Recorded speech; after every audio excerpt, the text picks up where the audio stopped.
Dialectical behavior therapy was created in the 1980s by Marsha Linehan in Seattle, Washington. Today, DBT is taught all over the world. We're two therapists who believe everyone can benefit from DBT skills. I'm Kate. I'm Michelle. And this is DBT and Me. Hello, everyone. Hi, everybody. It's a special episode, boys and girls and everyone else. We're going to talk about the book today, Yes. which is weird. I don't know. We'll wait and see how long it takes before it gets comfortable. I still carry it around with me like a teddy bear. A little bit like it's going to stop being real if I let it too far away from my physical body. And at the same time, I'm a little horrified every time I mention it to people because it feels like bragging. And I want to brag about it. A lot of dialectics in this one. But before we get into talking about life in general and also the book, reading some portions thereof, etc., I do want to say thank you to our new patron, Daniel. Big shout out. Thank you so much for supporting us and the podcast. And I can't think of anything else to say in introduction other than how's life, Michelle? I know, yeah. I mean, all the promotion stuff is now in the show notes, so we make it way easier for ourselves. Oh my god. No, you're just calling me out. I haven't done an introduction in months. That's perfect. You're right. I just forgot everything. Well, I can't think of anything. All right, guys. I'm really nervous about a speech I'm giving tonight, and I don't think I have a brain. Anyway, in case I flub up more for the rest of it. All right, hold on. What's the rest of it? So you can write to us. Emails at dbtandmepodcast@gmail.com. You can check us out on Facebook, DBT and Me Podcast /Facebook/group, I think. Oh, it's we don't normally read that one out. Just search for DBT and Me. You'll find us. That's true. It's not like the couch and the chair, which just gives you furniture, sadly. Things I didn't think to check before naming the other podcast. Anyway, and what else? Oh, patron. So, like Daniel, if you would also like to get shouted out by Michelle, who will do it better next month, go ahead and join us at Patreon, DBT and Me Podcast. Search there as well. Did I get it all this time? I believe so. And again, if you missed anything, just check the show notes. That's right. There's Etsy. There's other cool things. Oh my god, I'm very human today, folks. That's all I'm saying. But the main thing we're promoting today above all is the book. So it doesn't really matter what else there is. We're just talking about the book today. Gracious me. Well, you talk about life. I'll gather my brain and see if I can find five cells to rub together before you're done. Yeah, no worries. Yeah, we thought it would be nice today to maybe just kick off with giving you all a little update on how each of us are doing, because we didn't record a monthly episode for the month of October because life was super chaotic. And I posted a little blurb just mentioning that we would be doing this month's podcast about the book and ways that you could be entered to win a free copy, which we are going to draw. Well, not draw. I drew the names earlier. We already know the winners. We're going to announce the winners at the end. Announce them. But I mentioned in that little 10-minute clip or whatever it was about how, Kate had a surgery and I was moving. And so we wanted to just update you all on those things briefly before we dive into talking about the book.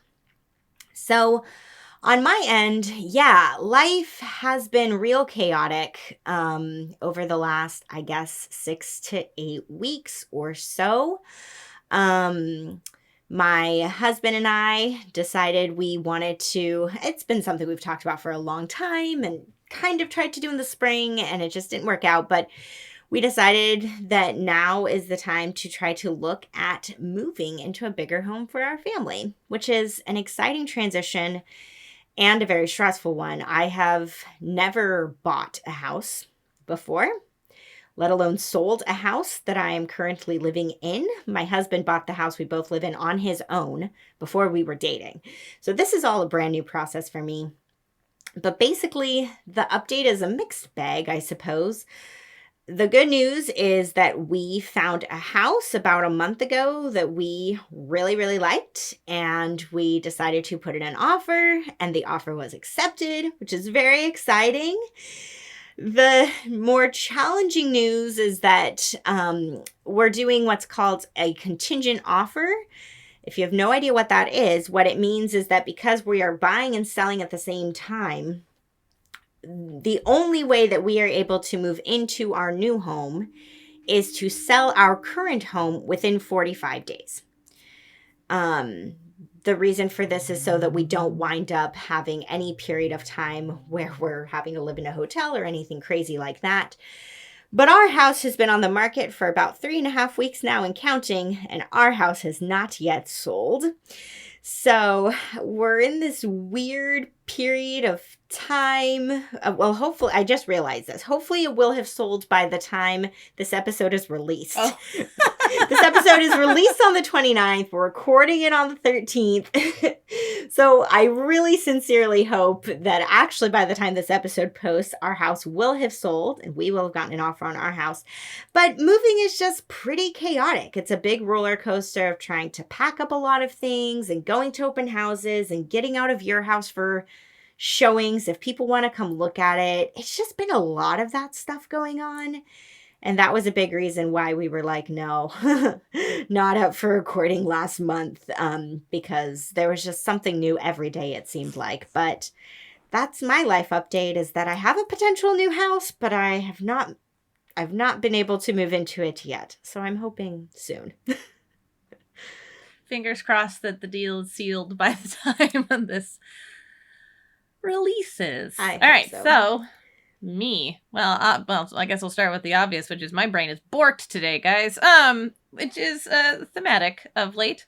So I, as Michelle mentioned, had surgery on the 25th of September. I had breast reduction surgery. Which, to skip to the conclusion, best thing ever. So incredibly grateful. It's the first time in like 20 years ish that every breath I take doesn't hurt. So that's pretty exciting. Sorry. Excuse me. Gracious me. So yeah, no, it's a remarkable goodness. Everything about the end result is happy making to me in that regard. That said, despite being warned by people who knew better than me, I had bad expectations for what the healing process was going to look like. And so the doctor was like, you might want to take 2 or 3 weeks. You want to take 2, maybe 3 weeks off of work. I was like, well, that's okay. You know, I sit for a living, right? Just sit still. That's it. And he goes, yep. You want to take 2 weeks off, maybe a third, maybe at least a light entrance into work on the 3rd week. And I'm like, sure. So I took 2 weeks off and I thought I was being indulgent. I was like, look at how good I am. I'm taking 2 whole weeks off, even when it's hard to afford and stressful and all these other ways. I'm sure I'll have a sucky first week and then the 2nd week will feel like vacation. Then I'll be ready to jump back into work with both feet for the 3rd week. I was very wrong. And I ought to have listened to the doctor. And also my therapist, in case we're just calling me out on things. Because she also told me it would be a lot harder than I was making it out to be. Anyway, in case you wondered if we don't listen to ourselves. We don't always listen to ourselves. But, so it was very hard. I did return to work on week 3, with no reduction. It was not a light week, it was a normal week, and that was an horrific mistake. By the end of the week, just getting up off the couch to get up and ready for work, I just burst into tears crying because my body was so fucking done. I wasn't sad. I wasn't crying from sadness or even anxiety, just from my body being donezo. So huge amounts of swelling and there was pain and it was so much harder than I thought. I was like, I've had organs removed. This won't be that much worse. It's so much worse. Which is why I wanted to preface it with saying so worth it, because I have a lot of complaining to do about the healing process. But that said, it could be 10 times worse than it was and it would still be worth it. So, incredibly grateful. But, yeah, that ate my brain and my life. I basically was only sitting upright for work for at least the first 3 weeks. Probably into the 4th and 5th week because I got the flu on the 4th week because, of course. But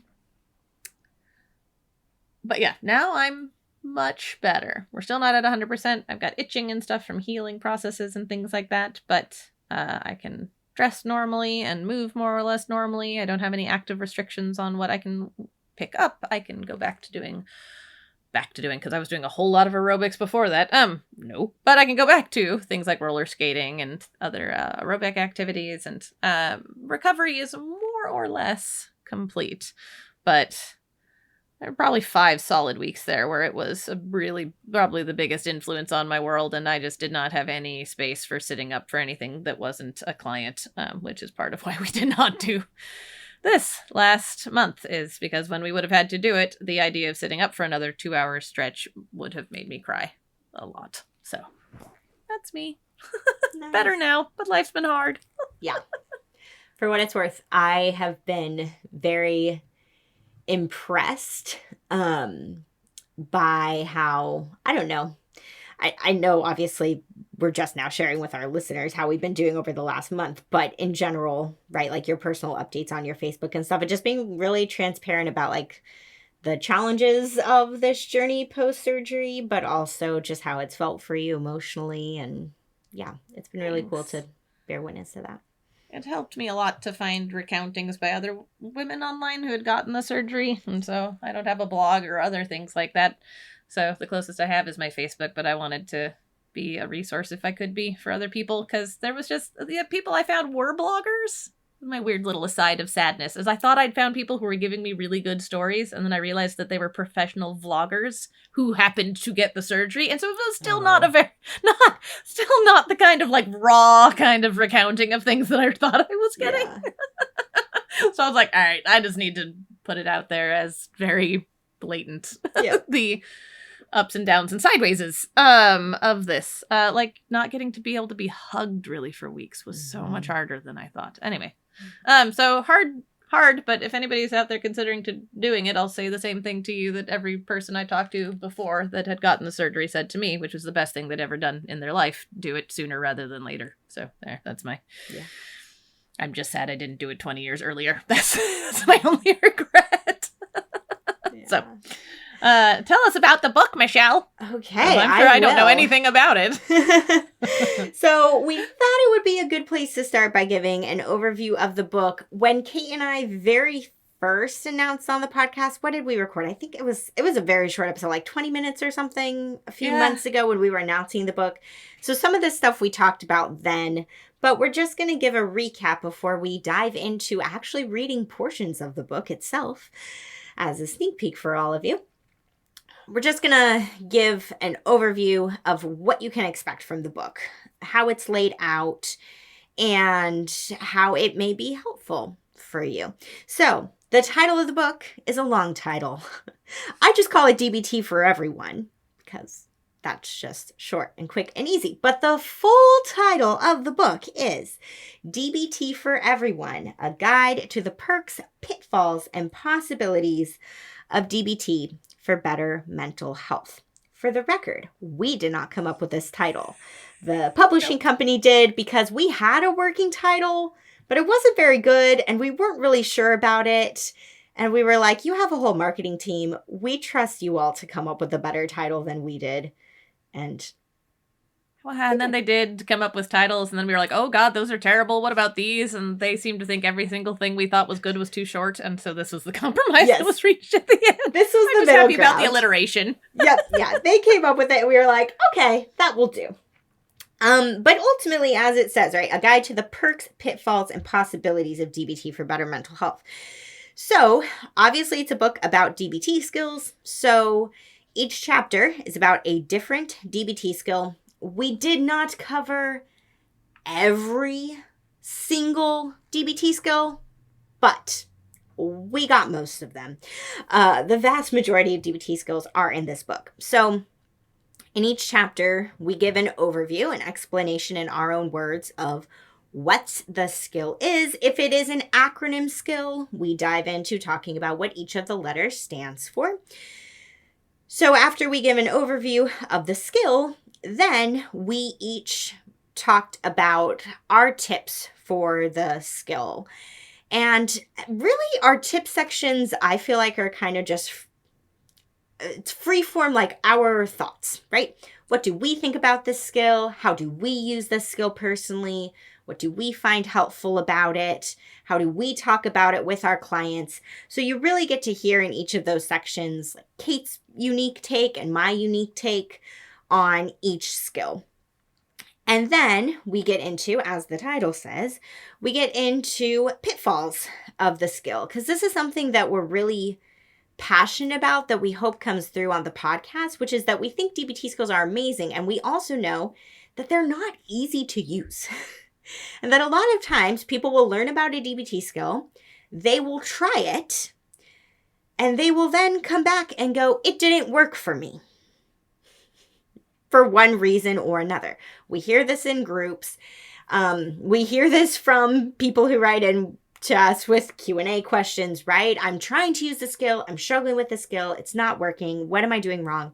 So the pitfalls sections, which Kate wrote, all of the pitfalls sections in each chapter, that really, we narrowed it down, I think, to the 3 pitfalls for each skill. Mm-hmm. So we boiled down all of that feedback that we've heard over the years about what people find challenging about a certain skill. And we talk about the pitfalls of it. So things that we want to make sure that you are aware of when you're trying out this skill so that you can avoid some of the things that other people often wind up inadvertently falling into and finding to be a challenge with the skill. We're going to basically give you a warning about these could be 3 big pitfalls with this skill, and this is how you can avoid them. So we have that section. And then we have a benefits section for each skill, which I wrote of the main 3 benefits, which let me tell you was, because I wrote those parts, the benefits parts of each chapter, and it was tough sometimes to really take and boil down, what makes this skill good? Why use this skill? What do you get out of it?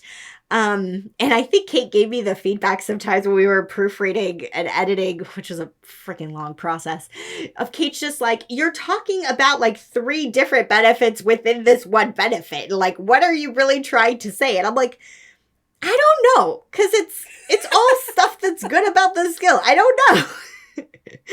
But we try to boil it down into the three biggest reasons. If we had to pitch each skill to you, why should you use this skill? What will you get out of it? The 3 biggest benefits that you can expect. And then each chapter ends with 3 different journaling questions, and there's a page where there's actually lines. And if you like to write in books and take notes in books, you can absolutely fill in the blanks with your answers. And this was important to us because DBT skills look different for everybody. The way that Kate might look using a certain skill might be different than how it looks for me using a certain skill. And so we wanted to give the readers an opportunity to reflect on the chapter once they finish reading it and think about, how could this actually look for me? What do I think I could find helpful about this skill, or what might be challenging for me about this skill, or that kind of a thing. So basically, to boil it down, each chapter gives an overview of what the skill is. We each talk about some tips that we have for the skill. We talk about the pitfalls, the benefits, and then we have some journaling questions.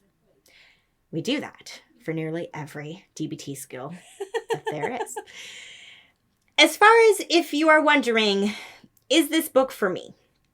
Right? Who is this book geared towards? Because that was a big question we had to answer over and over and over again for the publishing company, right? Who are we writing to? Are we writing to people who are brand new to DBT and have never heard of it before?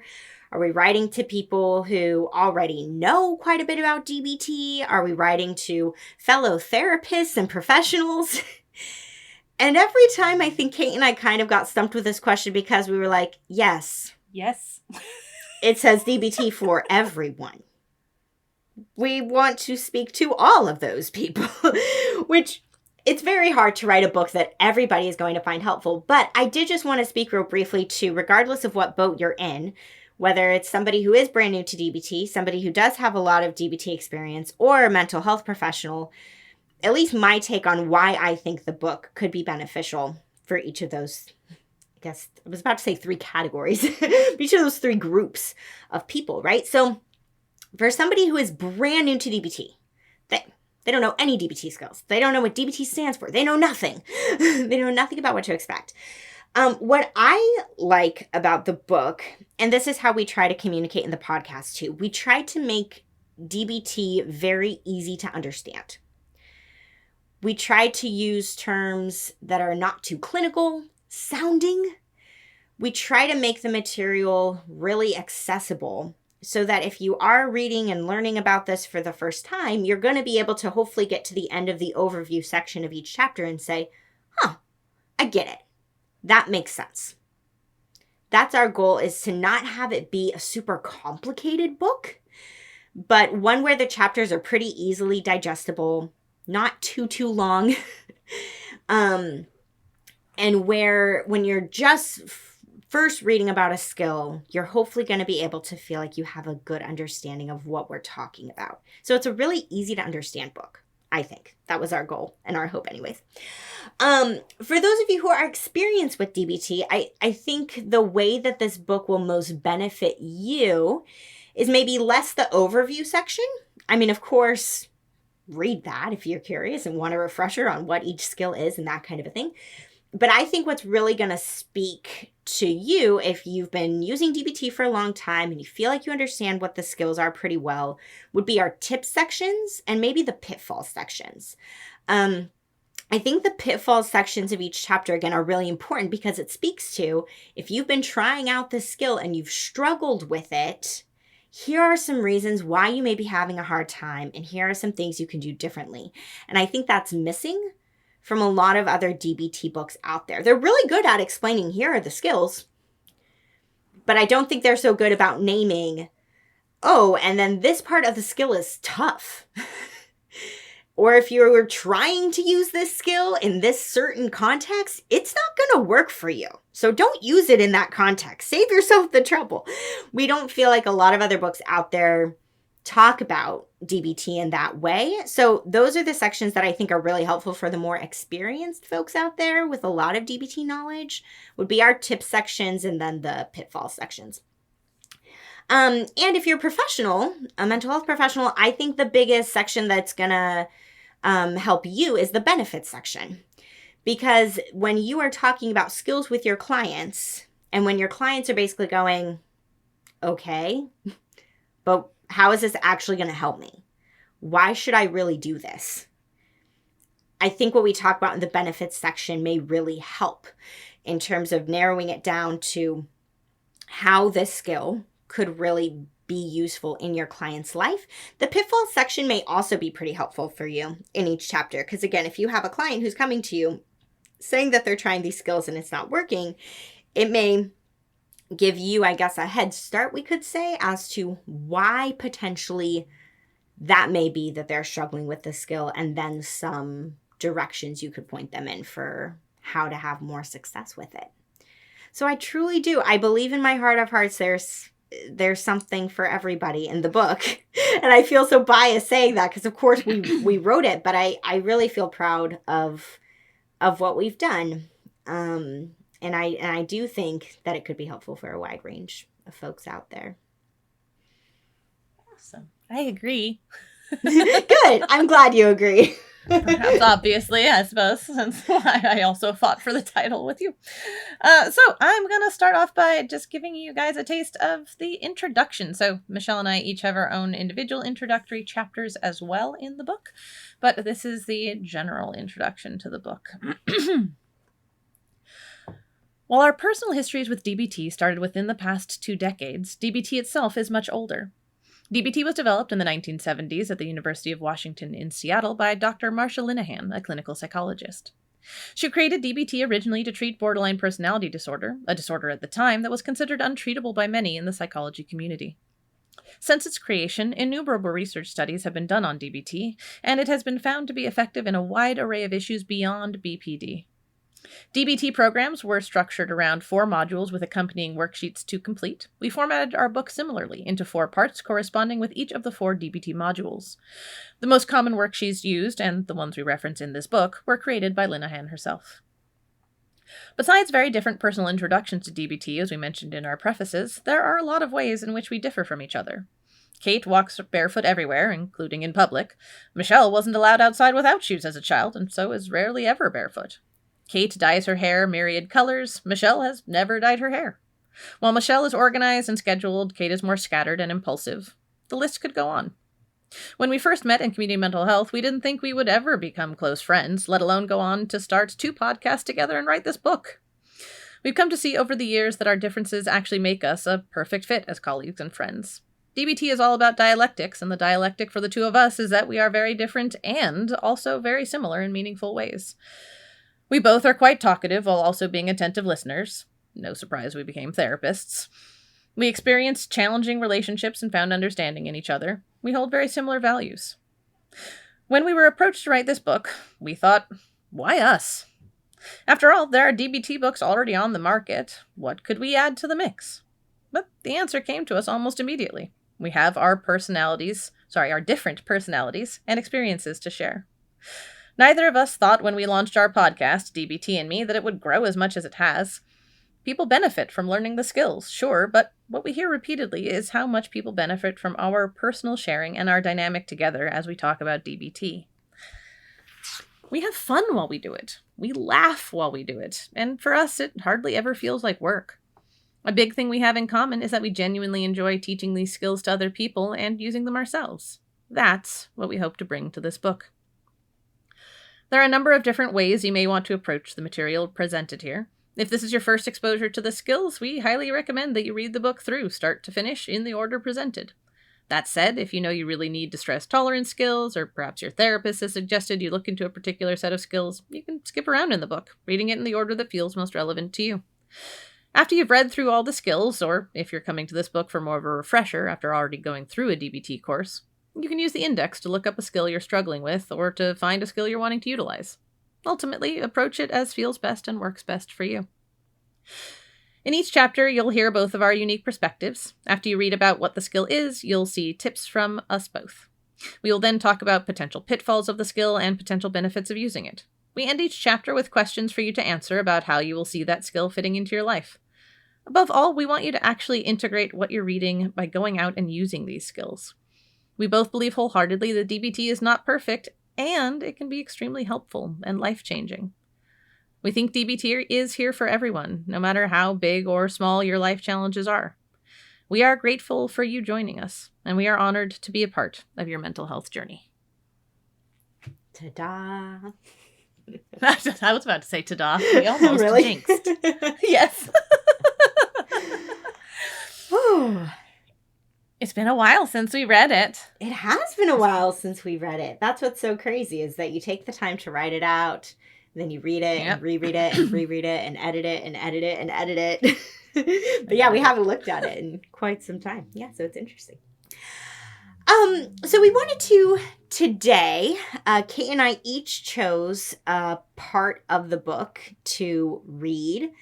I chose the willingness versus willfulness chapter, and Kate chose the tips sections, both of our tips from ABC. And so we're now going to read those parts of the book aloud for you. So it gives you a good taste of what you're in for with the book itself and what you can expect.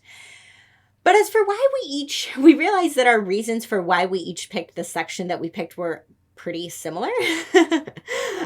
We both picked skills that are personally pretty meaningful to us. For me, I think willingness is I don't talk about it enough, but I think willingness is a hugely important DBT skill, and one that I have struggled with throughout my life. So it's one that I feel a lot of passion for. And you said you feel pretty much the same about ABC, that you think ABC is like a very important skill. Yep. And we also really felt that each of these sections of the book really speak to and highlight our differences and how we balance and complement each other with the different ways that we approached our tip sections and talking about these skills. And I think just overall, I don't know, I feel pretty proud of how we explain and talk about the skills. I mean, I was the one who wrote the overview section of each skill, which for some skills was harder than others and took more time than others. But especially like with the willingness versus willfulness chapter, writing that overview, I feel pretty proud of it.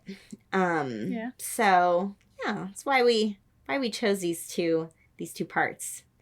So we're going to start with reading the willingness versus willfulness chapter, and then we'll read the tips from the ABC chapter. Okay, I will kick it off. So it says, about this skill. Most days, you probably experience events you dislike. There's too much traffic on your commute. Your partner didn't do the dishes. Again. You wanted to go for a walk, but now it's raining. Life does not always go according to plan. In fact, it rarely does. When things are not going as you hope, you have two options before you: to be willful or to be willing. According to Linehan, willfulness is insisting on being in control and refusing to make changes that are needed. More or less, willfulness is stubbornly digging in your heels about what you want or what you believe to be right. When you're in a willful state of mind, your focus tends to be only on your own needs and desires. It can be difficult to zoom out and consider the big picture of what's going on around you, your long-term goals, or what may be a more effective choice. You want what you want, and you will try to get it at all costs, even if there's plenty of evidence telling you to change course and do something different. Willfulness is rigidity. On the other hand, there is a choice to be willing. Willingness is doing just what is needed in each situation wholeheartedly without dragging your feet. That's a direct quote from Linehan. When you are willing, you are open to the possibilities around you without clinging to the outcome you are hoping for. You are able to easily adapt and adjust in the moment. To sum it up in a word, willingness is synonymous with flexibility. In order to practice willingness, it's important to turn to the foundational skills of wise mind and mindfulness. Willingness requires you to be present. It's going to be difficult to act with awareness if your attention is elsewhere. Mindfulness brings you into the present moment, and wise mind helps guide you to consider all sides of a situation. Without making decisions based purely on emotion or logic alone, wise mind helps you consider both your emotional desires and the reality of what's before you to determine your next steps. Let's break down the situations listed above to show the difference between a willful and willing approach. If there's traffic during a commute, a willful approach would be complain about the traffic, honk your horn, be critical of yourself for not leaving the house on time, or finding fault in others for causing the traffic. A willing approach would be to turn on the music and sing along, look at the scenery around you while you sit in traffic, appreciate when people allow you to merge over, or tell yourself, I'll get there when I get there. If your partner didn't do the dishes, a willful approach would be to do them yourself without saying a word, making a lot of noise in the kitchen. Be sullen and distant from your partner the rest of the night to show them you're unhappy. Refuse to take out the trash or do other tasks around the house in retaliation. Let the dishes build up for days until your partner finally does them. A willing approach would be to do them yourself without resentment, or directly ask your partner to do them using Dear Man. If it's raining when you wanted to go for a walk, a willful approach would be to tell yourself there's no point in going for a walk and sulk. Refuse to find another alternative for how to fill your time, or complain about the weather to others. A willing approach would be to put on a jacket and go for the walk anyways. Find an indoor activity you enjoy doing. Tell yourself you can go for a walk another day, and it's okay to do something else today. Cultivating willingness takes intentional practice, especially if you have current or past people in your life, like your parents, who are often willful when faced with unexpected challenges. In the tips sections, we will walk you through our own examples of willfulness and how we practice willingness ourselves. All right. Kate's tips. This is a skill I love to hate and hate to love. I think it's great and useful when I'm in a willing state already, but I think it's awful and don't want to do it when I'm in a willful state, which demonstrates willfulness perfectly, right? When I'm in a willful state, for me it absolutely presents like being a sullen teenager with a dose of toddler thrown in for good measure. Whether literal or metaphorical, it can go either way, involves a lot of arms crossed over my chest, eye rolling, and saying or thinking, whatever, and I don't wanna. It's not a comfortable place to be emotionally, and it certainly makes me unpleasant to be around. For me, willfulness shows up around emotional states. I'm prone to clinging to my unhappiness. Maybe I don't want to move on because I think the person who upset me needs to really see just how much they upset me, or because I want them to feel bad, or not get what they want from me or the situation. Maybe I cling because I think if I get over something too quickly, it invalidates the emotions I'm feeling. When I get unhappy, especially if I'm unhappy because of something someone else did, I'm prone to actively trying to stay in that state. I become inflexible and rigid in my emotional state, rather than allowing my emotions to change without clinging. So, how do I get into a willing state from here? Tip 1. Notice.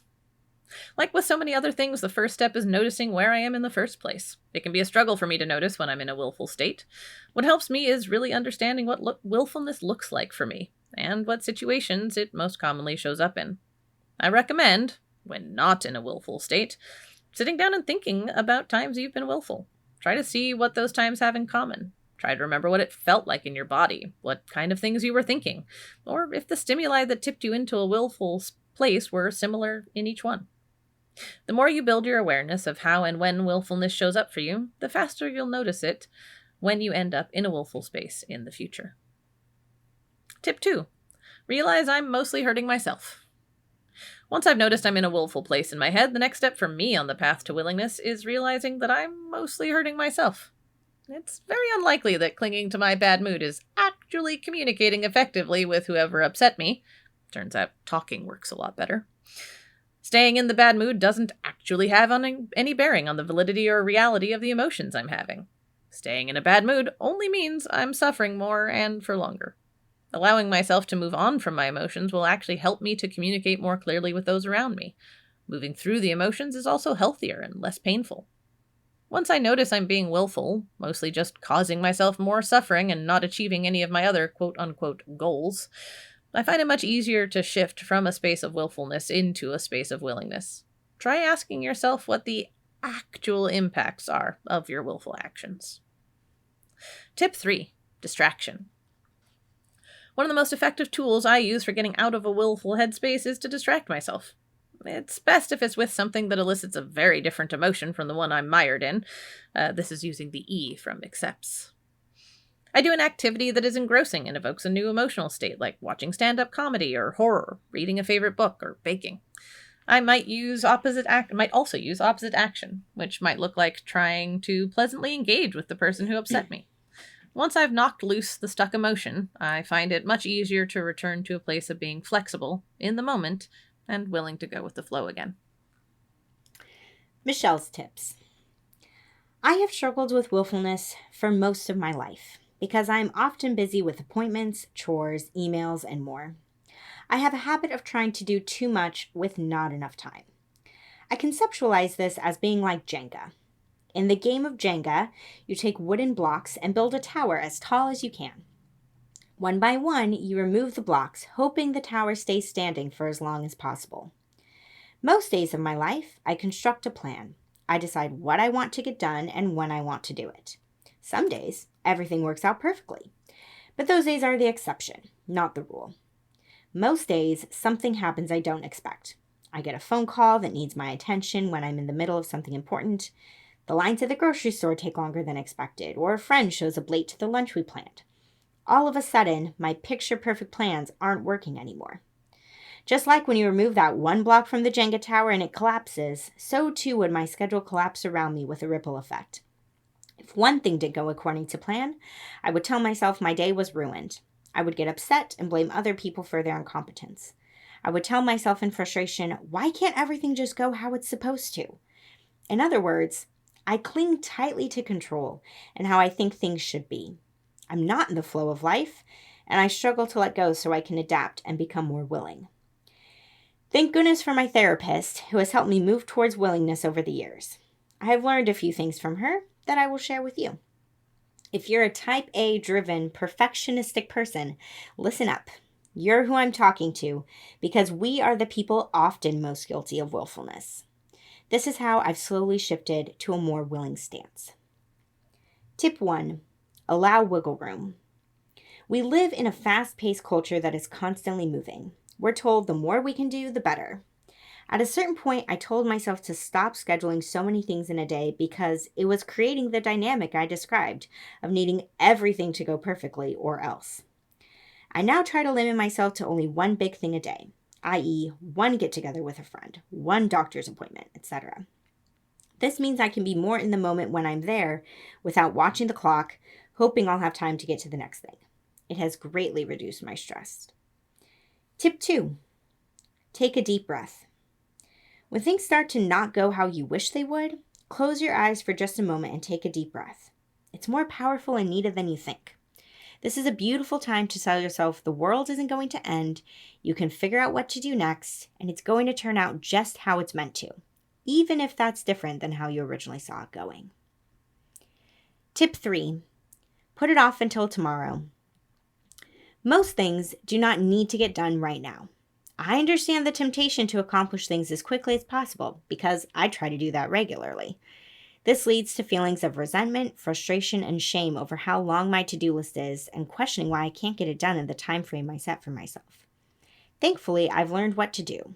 Make the to-do list shorter, accept what I can realistically do, and get to the rest another day. It's much better to accept your limitations than to push yourself and get upset when you can't do it all. Tip 4, accept help. Accepting help is a great way to practice willingness. We all have limitations and no one has all the answers. You can choose to keep trying it over and over on your own without success, or you can let someone else do it on the first try if it's more in their wheelhouse. It may not be perfect or how you would do it, but that's okay. You likely just saved yourself a lot of time while connecting with someone in your life who probably felt valued because you wanted their help. Tip 5, remind yourself you're human. It's okay to not be perfect. Willfulness tells you to push until something is as good as it can be. Willingness says it's okay to just do your best and know when to stop. When I'm in a willful state of mind, I become critical of myself and others. When I'm in a place of willingness, I'm more accepting and understanding of what I can and can't do. It takes a lot of pressure off to tell myself I'm human in moments of struggle. Pitfalls. Pitfall 1. Like many skills, it's tempting to think that the switch from being willful to willing will happen instantaneously. Just realize you're being willful, decide to change to willing, and voila! No more willfulness. Sadly, it rarely works that way. While your mileage may vary, it can take several minutes to make the switch. Even after managing to move into a more willing headspace, you may sometimes need to make course corrections in order to stay there. It's easy to slip back into a willful state of mind. So when you try the skill, be ready for it to take a little while and to course correct as needed. Pro tip, noticing that you're slipping back into a willful state is easier to catch if you're already practicing mindfulness of emotions. Pitfall 2. When you're actively trying to shift your emotional and or mental state, you may be tempted to be hard on yourself for being willful in the first place. Try to remember that the willfulness came from somewhere. Maybe the situation reminds you of painful memories from your past, it's a response to being triggered, or it's because of a strained relationship. There are hundreds of reasons one might be willful. Even if these feelings don't fit the facts, and even if it makes sense to shift away from them, that doesn't mean it's a good idea to be hard on yourself for feeling this way. In fact, if you're a dick to yourself about it, it's going to be more difficult to shift. So, once you've noticed you're in a willful headspace, begin by validating where you are. Once you've done that, then it's time to work on being willing. Pitfall 3. Correctly labeling willfulness can be difficult. Most commonly, boundary setting is confused with willfulness. If other people perceive your boundary setting as willfulness, that can lead to questioning yourself. Is my boundary valid, or am I just being willful? Many people misinterpret boundaries as someone being unreasonable, stubborn, or petulant. This is where mindfulness and wise mind come in handy. If you're unsure whether you're actually being willful, take a few minutes to practice mindfulness of emotions or check in with your wise mind. It would feel terrible and certainly would not serve its intended purpose to try to override your own boundaries due to mislabeling them as willfulness. Don't discard your boundaries just because other people misunderstand them. Benefits. Benefit 1. Willingness helps you stay open to new possibilities. When you are being willful, you are often convinced there is only one way. One right way to do something, one right outcome, one right opinion, etc. You then become single-mindedly focused on doing a task in only one manner, making sure you get the results you want, or arguing your points into the ground. There is no way to grow or change without first turning the mind towards willingness and being open to other possibilities. Taking a willing approach to life allows you to take in new information and consider other outcomes you may have first initially labeled as bad or wrong. When you are willing, you let go of your ego and need to be right. Instead, you access your wise mind and look freshly at options before you to decide what will be most effective. Being able to consider other outcomes is only possible with willingness. Benefit 2. Willingness connects you with others. Willingness helps you recognize your limitations. We all have strengths and we all have weaknesses. Willfulness wants you to believe you can do anything if you only try hard enough. While there can be value in persistence, there can also be a lot of hardship in not knowing when to stop and ask for help. Willingness helps you connect with others in 2 ways. First, you are more likely to seek help from others and allow their strengths to fill in where your weaknesses get you stuck. Second, a willing attitude helps you go along with what others may want to do instead of pushing for things to go your way without regard for what others are wanting. The narrow-minded nature of willfulness can really create division and misunderstanding in relationships. A willful person leaves those around them feeling left out and unheard. A willing person invites in other opinions, perspectives, and talents, focusing on what will benefit themselves and others simultaneously. Benefit 3. Willingness is the antidote to fear. Linehan says, when willfulness is immovable, ask, what's the threat? Underneath willfulness is fear about what will happen if you are not in control. If things aren't going according to your plans, you tell yourself the only other alternative is that it falls apart. Letting go of control and trusting others and/or the universe is no easy task. Once you truly shift into willingness, you come to see there's not as much to fear as you once thought. The next time something unexpected or unwanted happens, do your best to welcome it, just as it is, even if you dislike it. Willingness helps you recognize there is not as much to fear when you are in the passenger seat of life as you might think. Awesome. All right. I was going to say, do we want to read the 3 questions at the end? Oh, do we? Oh, I guess we can, sure. I suppose. And Kate wrote the questions for each chapter. The questions at the very end. Fair. All right. So the questions for this one are... Thinking about willingness versus willfulness, can you think of a time you were willful? Give a brief description of what happened. Can you think of a time you were willing? Give a brief description of what happened then. In your current life circumstances, where do you see yourself being able to use this skill the most? Nice. Okay. We'll switch on over to the ABC chapter and our tips. Yeah, and our tips. All right, Kate's tips. Accumulate positive emotions. Accumulating positive emotions is one of my absolute favorites because I practice it frequently and the most instinctively. I have always been a person who notices the little things. I'll stand for 5 minutes watching a little bird flit about or watching the shifting colors of a sunset.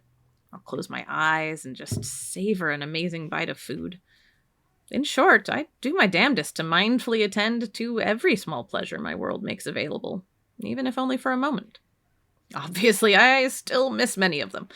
Despite that, I think this trait does more to sustain my mental well-being than possibly any other. When I teach the skill, I tell people to think of life as being a giant set of scales. On one side go all of your shitty experiences, and on the other side go all of your pleasant experiences. I then remind everyone that life will take care of making sure enough shitty things happen. You don't need to chase down suffering and sadness. They'll find you. You couldn't prevent them if you tried. That said, one thing you can do is make sure you're adding good things to the other side of the scale in order to help balance out the shitty. Maybe it could even tip the scales in your favor. Small things matter, and tiny pleasures count.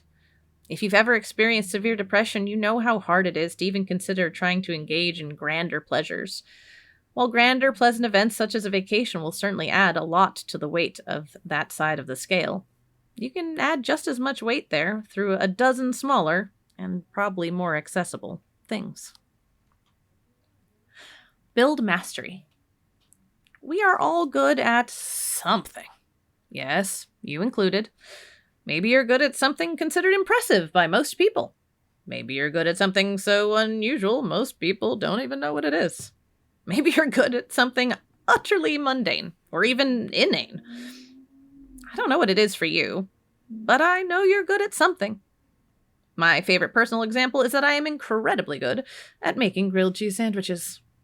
Are my grilled cheese sandwiches going to change the world? Certainly not. But it still feels good to make them for people because engaging in tasks where you feel competent feels really nice. And while doing things you already do well is great, definitely a mood and self-esteem booster, it may feel even better to be getting good at something. Picking up a new skill, practicing it, seeing your increasing ability, it's all just really, really helpful. My biggest tip here is to remember that your skill doesn't have to be amazing. You don't have to be the best at the skill. You don't have to have a skill anyone but you appreciates as such. Build mastery is for you, not anyone else. The only opinion or experience that matters here is yours. So go forth and make amazing grilled cheese sandwiches, or whatever your special skill is. I bet you notice an improvement in your mood and your self-worth when you do it. Cope ahead. The way I conceive of cope ahead is like using the power of your imagination for good instead of evil. I'm sure we're all quite used to using our imaginations for evil.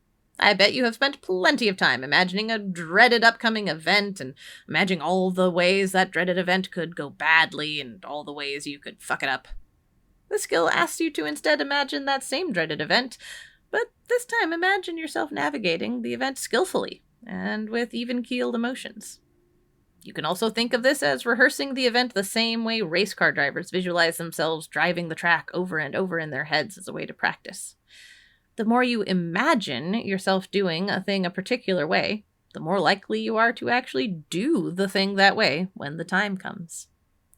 The good news here is that this means you are much more likely to behave skillfully if you just imagine yourself being skillful over and over again. The bad news is that you've probably already spent a lot of time imagining yourself acting unskillfully. You've already increased your chances of unskilled behavior, so try to be kind to yourself. Changing your habitual behavior is hard. Just return to imagining your own skillful behavior again and again. Over time, you will build up and reinforce new habits. Remember that your imagination is actually very powerful at shaping how you behave, and harness that power to your advantage. Michelle's tips. Accumulate positive emotions. I often talk to clients I work with about zooming out or zooming in on their lives when they are feeling stressed, worried, or depressed. Some people feel like their life, quote, looks good on paper, unquote. They have the dream existence with a career they love, a nice house, an overall happy marriage, and so on. However, they find themselves spending their time working constantly at their job or engaged in stressful activities during their free time. These people are drowning in their stress, and they're not taking the time to do short-term, pleasant events, even if they are living out their values through their work or other activities. I encourage them to zoom in on how they're spending their time and see where they can find even just 5 to 10 minutes to do something they enjoy. Other people may do well at enjoying themselves in their daily lives. They might spend their days with friends or have ample time to do small activities they like. But these folks feel empty and like their life doesn't hold any real meaning. They tend to feel like they don't have a direction or like something is missing that they want strongly. With these clients, I ask them to zoom out and think about their values and let those guide them with what big changes might need to be made in their lives. You absolutely need to accumulate positive emotions in both the short term and the long term to truly feel like you are leading a life worth living. For myself, I often neglect the short term. I get so caught up in trying to make sure the big picture of my life is what I want that I don't leave a lot of time or space to do something just for the enjoyment of it. It certainly is not easy to make time for pleasant events, and in order to do it consistently, I have to schedule it in. If I don't commit to doing it, I'll bypass it when the time comes in favor of doing something more productive. If you're like me, it's time to zoom in. Really look closely at how you're spending your days and decide if anything can be postponed or shifted to make space for more enjoyable little things. If you initially tell yourself nothing can change, look again. I guarantee that there's a way to make space in your life for at least one pleasant event a day. Start with 10 minutes somewhere. You can also do the mundane tasks of life in a more enjoyable way. Sing along to music while you cook dinner or while you drive. Close your eyes and take a deep breath when you drink your morning coffee or tea and savor it.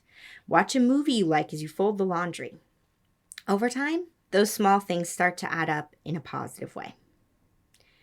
Before I move on to my build mastery section, I will mention that my child is getting a diaper change in the room next to me, so y'all might hear him playing around while I read.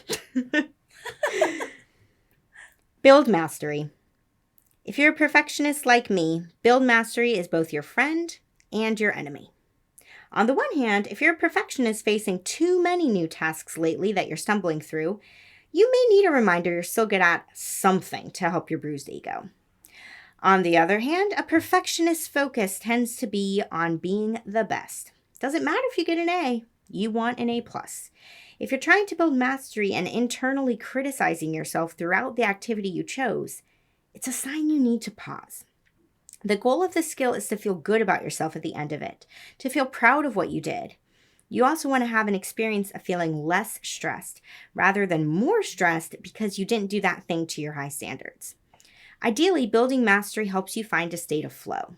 For example, I love to do jigsaw puzzles, and I'm quite good at them. Sometimes I do puzzles that are really difficult and find myself having a headache after because I just spent 15 minutes trying to fit pieces together with no luck.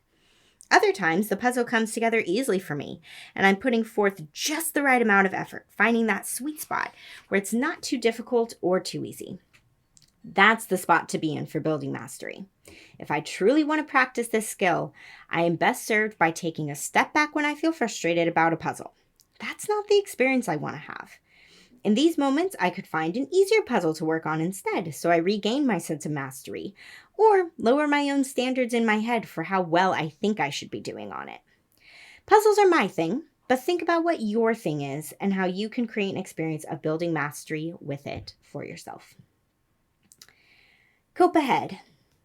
I love cope ahead, and I also don't do it how DBT recommends. I process best by putting words to my experience and talking through a plan rather than picturing a plan. I didn't realize for years that I was using cope ahead most of the time when driving to work or driving to a social get-together as a way to manage feelings of anxiety that were coming up for me. I would talk to myself while driving and find myself saying things like, if they say blank to me, then I'm just going to say blank back. Or, first I'll get this form out of the way, then I'll respond to my emails, and then I'll start returning phone calls as a way to map out what tasks I'd want to complete at work. Creating a plan like this helps me immensely, even when unexpected things come up I didn't prepare for. Coping ahead by talking out loud to myself, in the car, in the shower, etc., has provided me with a compass over the years to know what direction I want to go in. Other people and outside factors may certainly lead me to needing to adapt and be flexible, but I have a home base to come back to with what I planned for originally. Thinking about it in my head, with or without imagery, or writing it down does not concretize my intentions as much as hearing myself say them out loud. Coping ahead helps me keep the focus on myself and my goals instead of getting caught up in what other people want. I have learned I can show up in a way that feels good to me, no matter what other people may decide to do, and that is all thanks to this skill. If you're not a visualizer either, that's okay. There are many ways to cope ahead. Awesome. Okay. I don't know what to do at the end of the reading bits. I know, right? How do we transition? Well, I guess I'll transition in this way because the next thing I'm going to mention, I realized when I recorded, again, the 10-minute blurb. Yeah, that I did for last month. I mentioned that we would have a surprise today to announce. Yeah. So the surprise is that there is going to be an audiobook version of the book. for a while, people were asking us, and we were like, we don't know. We knew that the book was obviously going to be available in print format and digital format, i.e. on Kindle, if you like to read that way, but we were not sure about an audiobook. And then the publishing company contacted us, and at first we thought, at least I did, I was like, maybe they're going to want us to record the audiobook. And I was like, oh, that's so cool. And then I thought to myself, well, that's cool, but that's going to be a lot of time and effort. And it turns out they actually were definitely planning to hire somebody who is a professional, I don't know the term, audiobook. Audio actor or like voice actor. Yeah. Somebody who does this for a living. I mean, Kate and I podcast, and that's cool. But I realize as we're reading our sections aloud, like, this is harder than you'd think. It is not easy to make an audiobook. So they have selected someone. Kate and I did get to play a role in choosing who it was going to be. But the audiobook will be read aloud by somebody. I believe it's already available on Amazon if you want to choose that format as your way to consume the book. But it's also going to be somebody who's British, because our publishing company is based in the UK. So not only are we hearing somebody else read our words, but we're hearing somebody else read our words with an accent. So that's cool. And if you're a UK listener, it might feel very familiar to you to hear a person reading aloud in a British accent. So the audiobook it's happening. It's a thing. Yeah. Which is very exciting. So the book can be very exciting, read in multiple ways, and it can be listened to. And then I guess before Kate reads the raffle drawing winners aloud, the other thing that I'll just make sure to mention, because I realized we didn't put this anywhere in the notes, but probably feels important to name. If you are wanting to get your hands on the book and you haven't already, how you can do that. Through the publishing company, they can get it directly. Also, yes, they don't have to go through Amazon if people don't want to. I know folks. That is very true. Yes, some people don't. Yeah, so our publishing company is called Jessica Kingsley Publishing. I feel like I should try to find the website here real quick while I'm talking. So yeah, you can definitely order it off of their website. So for us, since we're in the US, it says us.jkp.com. And when you are on their website, you can just search for the book. So you can search for DBT for Everyone, and it will pull up, and you can order it there. But you can also search for DBT for Everyone on Amazon, and then that's where you can find it in all its formats. And we have a link in the show notes for the link on Amazon. Barnes & Noble too. Barnes & Noble too? Awesome. Yeah. Perfect. So pretty much almost anywhere that you get your books, you should be able to search for DBT for Everyone and get your hands on it. So very exciting. An audiobook. Yay. I know. I for one am excited to hear it in a British accent, just because, I don't know, no offense to either one of us or the book, but we did a lot of writing and reading and reading and writing and rewriting and rereading of it. And I thought I was probably going to be a little tired of the words contained within this book for a while. Right. Eat too many of a food for a while and you need to take a rest. But I think it's going to be very exciting and exotic in its own way. Yeah. It's a different to hear experience. My words in a different accent. Yeah, it'll be a totally different exposure to it. So I'm for one, I'm excited about it. And we got a little taste because there were two different voice actors that we could choose between, and they each read two different portions of the book in their clips. The person we wound up choosing, she read a portion from the Wise Mind chapter. And yeah, I was sitting there listening to her read it, and I was like, wow. Sounds so good. It sounds so smart. Like, oh, these are words I wrote. Bizarre, but it just sounded really good when someone else was reading it aloud besides us. Because we're all tied into this, but it's somebody totally third party again who does this for a living and is very good. So get your hands on the audiobook if you want to. Yay, I'm excited. All right, so drum roll. So we have 2 raffle winners. One from Patreon is Candace. Thank you, Candace. You'll be getting a signed copy of the book. And our coffee hour winner is Amanda.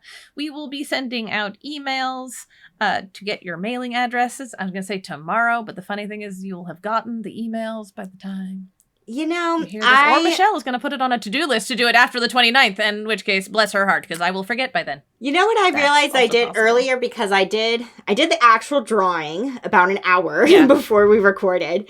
And so I typed up the emails and I have them scheduled to send out to them actually on the day of the 29th. Oh, so when this episode posts, of course you actually have it right. I have it ready. This is why we work well together. Yes. It's because she thought of it before saying it out loud. Candace and Amanda, your emails will be in your inbox. Go check. Go check. There you go. Forget the proposed time travel that I was just blathering on about. You'll get it at the appropriate time and place. Lord have mercy. Anyway, very excited to send those out to you guys. And I think today we're doing we couldn't think. We were trying to think of how to do a closing moment. What would it mean when we're just reading stuff from the book? And so we thought, well, the book has an ending. Yes. Which is sort of like its own sort of closing moment. So not the entirety, but I'm going to read you guys a decent portion of the in conclusion chapter for the book. I hope you guys read it and tell us what you think. And please be honest. Yes. We like honesty. Right? We like honesty. We want to know. So I don't know. I don't do the usual things. Close your eyes, right? Sorry, it just feels weird. I've never read a closing moment, so pardon me while I adjust to a new way of being. All right. Okay.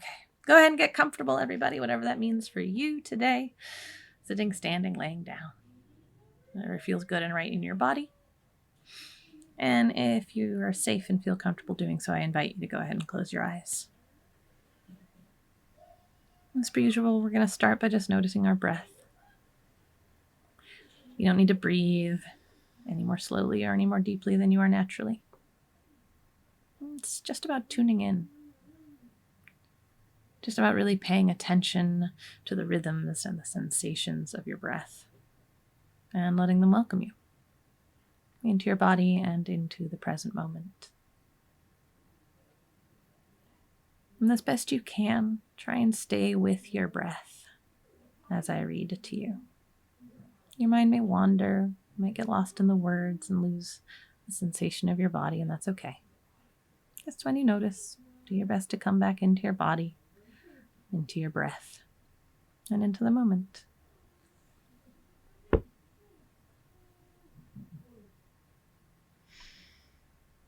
The best way to make the most of DBT skills can be summarized in 2 words. Go slowly. Give yourself time to practice these skills. Anything new that you try, it's going to take time and repetition before it becomes comfortable, let alone instinctual. And the more distressed you feel, the harder new skills become to remember. This is why patience and practice are key. Whether you come to this book as a refresher or if this is your first pass at these skills, it still makes sense to take your time. Focus on one skill or maybe 2 for a week, 2 weeks, or even longer. Find new and different ways to interact with the skill. You could journal, teach the skill to a friend or a child, or make art inspired by the skill. Just stick with it and keep rehearsing it until it becomes something akin to second nature, to reach out for the skill when it would be appropriate. It's then that you move on to the next skill on which you want to focus. When we first began writing, we already knew what we hoped our readers would take away at the end of the book. First and foremost, we wish for you to take away something that is useful to you. Whether that be at least one skill you're excited to try, or a skill you've tried while reading and are excited to continue to practice. We also fervently hope that you come away knowing that DBT is for everyone. No matter your mental health diagnosis or lack thereof, there's something here for everyone. Everyone struggles. No one has all the answers for how to handle struggling with grace. That in turn leads into our final ambition, which is that you finish this book and walk away feeling validated. We want each and every one of you reading this book to see yourself reflected somewhere in these pages, and we want you to know that your struggles and hardships are valid. Everyone needs support, and everyone needs skills. Thanks so much, everyone. Thanks, everybody. To learn more about us and the DBT skills we're teaching each week, join our Facebook group. Simply log in to your Facebook profile and search for DBT Me Podcast.